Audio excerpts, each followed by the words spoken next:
I'm done with this useless leech who can't even manage basic housework. I'm filing for divorce, and I expect $60,000 in compensation. That was the first thing he said to me after days of no contact. I had spent 6 months believing I was in a happy marriage, thinking that Niall and I were building a future together. Turns out, I was the only one who felt that way. While I was stuck in a hospital bed after a terrible accident, he was busy having an affair with a new hire at his job. Even when I lost both of my legs, when I was at my lowest, not once did he check on me. I was completely alone in that hospital, trying to come to terms with a life I never imagined. Meanwhile, he was carrying on like nothing had happened, enjoying his time with someone else. And now, standing here, watching him say the cruelest things with a straight face, I felt completely empty. I thought about just walking away, well, as much as I could now. I figured there was no point in fighting for someone who had already abandoned me. But then, an opportunity for revenge practically fell into my lap. If he thought he could move on so easily, he was in for a rude awakening. People like him, people who hurt others without a second thought, deserve to face the consequences. My name is Blair. I'm 35 this year. After graduating college, I started working part-time at an office while helping out with my family's business. At first, people gave me skeptical looks when they heard I wasn't going for a full-time corporate job. I got all sorts of comments. You should be working full-time while you're young. Why are you wasting your degree? But I learned to tune them out. My parents always told me to gain experience in different fields before fully committing to the family business, and I trusted their advice. Eventually, I took on more responsibilities and got to a point where I was handling almost everything. One day, the business would be mine to run completely, so I needed to learn everything I could. I met Niall at a business event in my town. My part-time job had asked me to help out, and since I've always had trouble saying no, I ended up getting involved. Even though I was there for work, I met Niall at the booth next to mine. It's rare to see a woman at these events, he said, flashing a friendly smile. Really? This is my first time, I admitted. Are there usually not many? Hardly any, he said. It caught my attention right away. I come here every year, so if you have any questions, just ask. At first, it was just casual small talk, but the more we chatted during breaks, the more I found myself drawn to him. Before I knew it, we had exchanged contact information and started talking regularly. We were opposites in a lot of ways. Niall was outgoing and could start a conversation with anyone, while I was more reserved. But somehow, we just clicked. We both had a deep love for manga, and before long, we were going to conventions together, visiting manga museums, and spending hours discussing our favorite series. It wasn't long before we started dating. On our second Christmas Eve together, we were walking through the city, taking in the festive lights, when Niall suddenly stopped. I've been interested in you since the day we met, he said, turning to face me. Will you marry me? I felt my heart skip a beat. I'd love to, I said, my voice barely above a whisper. And just like that, we were married. At first, it felt like a dream. Even when work was exhausting, I had someone to come home to. I loved those quiet moments at the end of the day when we'd sit together and just talk about anything and everything. But happiness can unravel faster than you'd ever expect. And looking back, I should have seen the first thread coming loose. About 6 months after our wedding, Niall came home one evening holding a bouquet of flowers. Welcome home, I greeted him. What's the occasion? He shrugged. A coworker gave them to me. Thought they'd look nice at home. That was already a little odd. Who gives a married man flowers for no reason? Do we even have a vase? I asked, trying to remember. Come on, don't ruin the moment. he said, brushing me off. Then he disappeared into the bedroom. I looked down at the bouquet, yellow roses. A strange choice. Something about the whole situation felt off, but I tried to ignore it. I grabbed an empty jar from the kitchen and placed the flowers in it, figuring it was better than nothing. The next day, Na came home holding a small box. The same coworker who gave me the flowers also got this for us as a wedding gift, he said, handing it to me. I turned the box over in my hands. It was labeled as a vase. A vase? That's oddly convenient, I said with a small laugh. I guess she noticed we didn't have one. I put the yellow roses into the vase and set them by the entrance. As I did, I glanced up and caught Niall watching me with a strange expression, almost nervous. Thanks, he muttered before quickly turning away. That feeling of unease crept back in.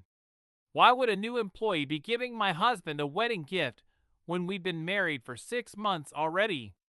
And why yellow roses? They weren't a common sight in stores. It felt too deliberate, too calculated. I couldn't shake the feeling, so I decided to look it up. And that's when I found out.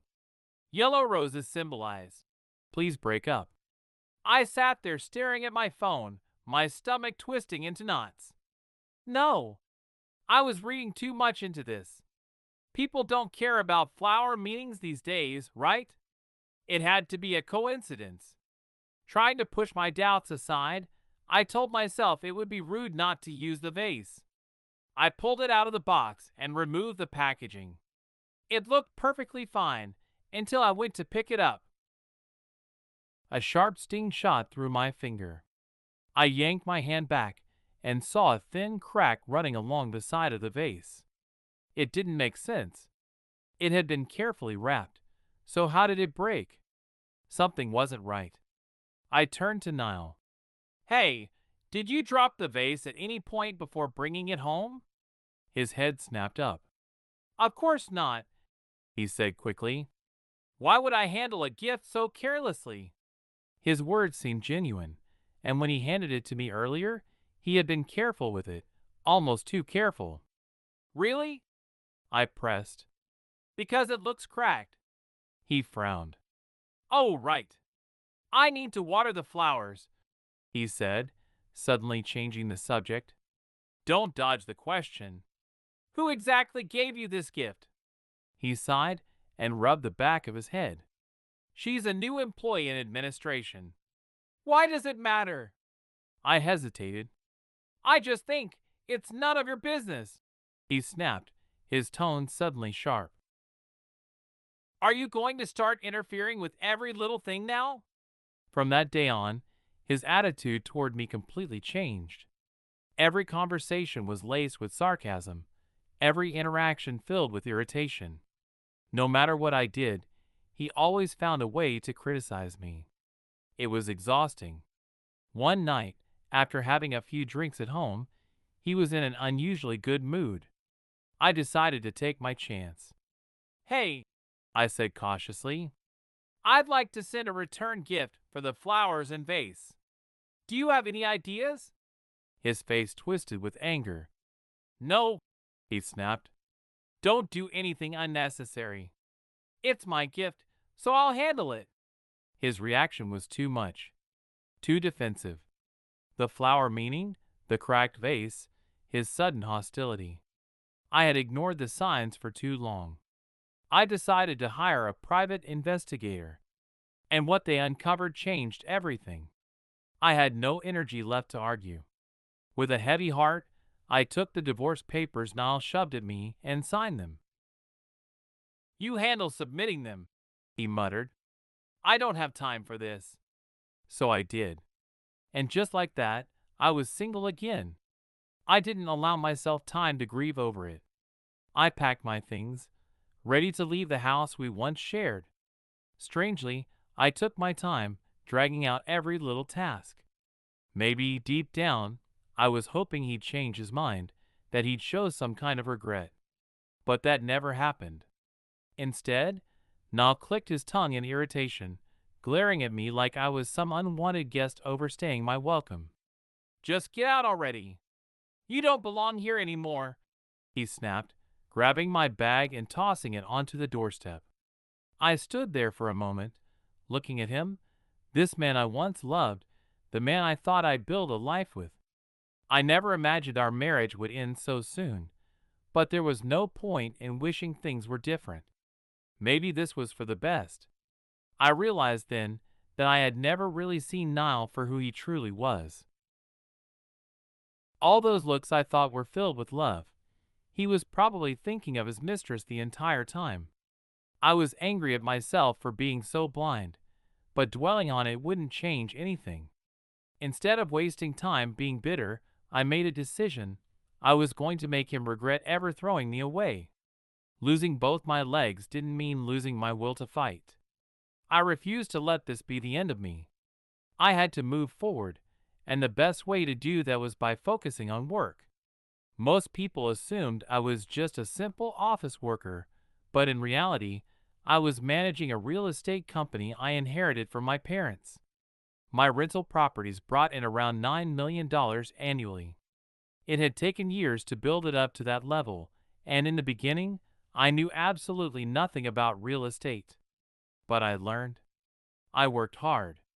And I succeeded. Through all of it, I thought I was working to build a stable life with Niall. But looking back, maybe it was a good thing I never told him how much I made. A man like him, who treated his own wife like garbage, would have done who knows what if he had known about my financial situation. Though I mostly worked behind the scenes, I occasionally attended important meetings. One of those meetings led to an unexpected encounter, one I could have lived my whole life without. I had gone with a few of my employees to a meeting about the renovation of a large office building when I saw a familiar face. Niall. He was part of the project team. The moment he saw me, he immediately pretended I didn't exist. It was obvious he planned to ignore me completely, which suited me just fine. But what caught my attention wasn't him. It was the woman standing next to him. She wasn't just any coworker. I could tell right away that their relationship wasn't professional. The way they leaned in close, the hushed laughter, it was all too familiar. I decided to approach them directly. "Pleasure working with you," I said, smiling at the woman beside Niall. "Aren't you the one who sent me flowers recently?" She turned to me with a smug expression. "Oh, you mean the yellow roses?" she asked. I never said they were yellow. That confirmed it. She was the one. She had the face of someone who knew exactly what she was doing. There was a kind of eerie confidence in her eyes, as if she enjoyed playing games. Sending gifts to a married woman as a way of announcing an affair. What kind of person does that? "I'm glad you like them," she continued, still smiling. "Thanks to them, Niall and I are getting married." She held up her left hand, flashing a ring. "It's real love," she declared. "We just met at the wrong time." I had no words. This woman was proudly announcing that she had stolen someone's husband, as if she had won some kind of prize. I couldn't even feel anger. I was just exhausted. "The goddess of love brought us together," she gushed. "Niall and I are proof that true love always finds a way." Niall, standing beside her, looked smug. I couldn't believe what I was hearing. This woman, Karina, was beyond delusional. Just as I was debating whether to walk away, she suddenly turned into a different person, checking her watch and scowling. "By the way, when is the person in charge getting here? How dare they be late?" I nearly laughed at how quickly she switched from gloating mistress to self-important businesswoman. I decided to have a little fun. "That would be me," I said. "I'm the one in charge of this building's renovation." Their faces dropped. Niall, in particular, looked like he had just been slapped in the face. "You're lying," Karina scoffed. "You're just bitter about losing your husband. Don't embarrass yourself." But Niall's shock deepened, and he pointed at me, his mouth opening and closing like a fish. Wait, you were just an office worker, he stammered. I gave him a small, polite smile. I was helping with the family business while working part-time. The family business being this. His face turned pale. I had never told him about the real estate company because it simply wasn't relevant before. And now, it was none of his business. Even after checking with the other employees and stakeholders, Nal and Karina still struggled to process the truth. Nal eventually took my business card, staring at it for a long moment. Then, in some childish display of defiance, he tore it to pieces. This can't be happening, he muttered. I won't accept this. You were just a pathetic part-timer. I got sick of you. I raised an eyebrow. It's not a lie, I said calmly. And by the way, in all my years of business, I've never seen someone tear up a business card like that. It's impressively rude. The meeting proceeded as planned, though Niall and Karina remained noticeably shaken.